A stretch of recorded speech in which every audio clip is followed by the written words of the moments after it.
Size இல்ல பெரிய மீன். ஆமா அது எனக்கு விட்டுட்டு அப்புறம் 1400 1300 அப்படி போச்சு. எனக்கு முதலியால அவங்க விட்டாங்க. நிறைய வந்துச்சா மீன்? மீன் நிறைய தான்.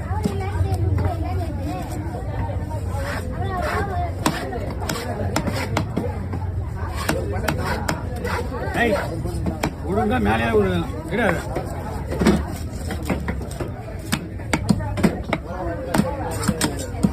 ரொம்ப பொலிசா வெட்டுறேன் செல்வா. ஆமா அதுதான் தெரியும் சொல்ல. ரொம்ப பொடிசா வெட்டாரு. வெட்டல வெட்டல வா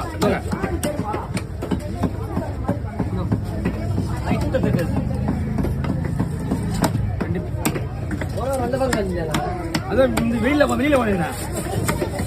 அடுத்த வாரம் அந்த லாஸ்ட் ஞாயிற்றுக்கிழமை நீங்க அந்த லாஸ்ட் ஒரு வாரத்துக்கு ஒரு இடம் மாறிட்டே இருக்கும்.